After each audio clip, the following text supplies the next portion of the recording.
Hey guys, today we're going to talk about whether to choose litigation or arbitration in cross-border contracts.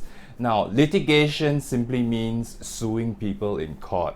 So in a contract, cross-border contract, which means both parties are in different countries, you have the choice of choosing litigation in the event of a dispute, which is suing in court, or you can choose arbitration, which is a less formal way of dispute resolution. Now, the ease of enforcement is often the most important deciding factor in considering whether to use a court litigation or arbitration, because there is no point in winning a court lawsuit in your country but the defendant's country does not recognize the court judgment. Examples of countries that don't recognize court judgment would be Cambodia, Thailand, and Indonesia. Some countries have entered into reciprocal treaties, international agreements between countries whereby they recognize each other's court judgments. So for a cross-border contract, where the parties are from countries that recognize each other's court judgments, it is perfectly fine to include court litigation as a means of dispute resolution, because after you win the lawsuit, you can then enforce the judgment in the defendant's country. You can seize the assets, garnish the money, seize the monies in the bank accounts.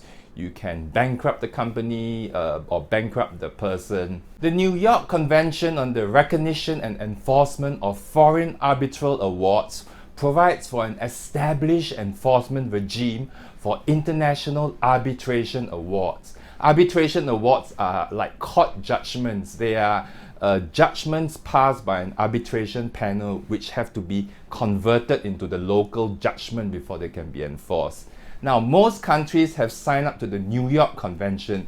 Therefore, if you choose arbitration, it will be much more easier to for the arbitral awards, the arbitration judgments to be recognized in the foreign country. Then you can proceed with the enforcement, such as writ of execution, bankruptcy, garnishee proceedings, seizing of money in the bank accounts.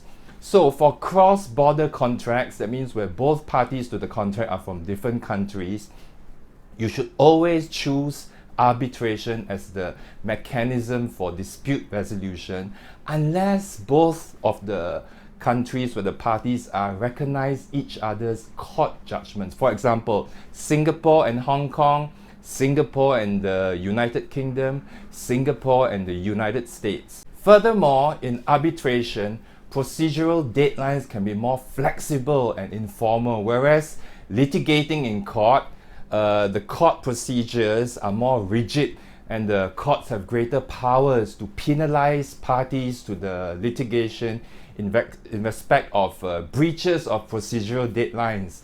Some of you may be familiar with cost orders. So if you breach a procedural deadline, the court may order costs against you, unlike arbitration. Further, for arbitration, parties can choose their arbitral tribunal. This allows them to choose arbitrators with industry experience, with relevant technical or other expertise for the dispute. For example, in an investment case, the parties can choose an arbitrator who is experienced in investments, so he can act as the judge to the investment dispute. Why is it important to get an arbitrator who is experienced in that particular industry and has the necessary expertise? Because the right of appeal against an arbitral award, that means an arbitration judgment, is so difficult, is so rare, that it is important to ensure that the arbitrator is capable of understanding the issues at hand in order to reach the appropriate ruling, that is fair to both parties. And another advantage of arbitration is that arbitration hearings are usually held in private, and the fact that a party is involved in arbitration proceedings is confidential, whereas court litigation judgments and trial, as you are aware, are usually held in public and open to the public, and the judgments are of public record.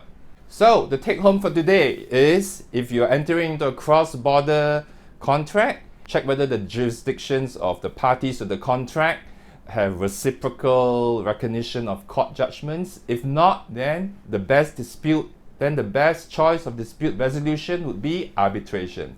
Thanks for watching this video.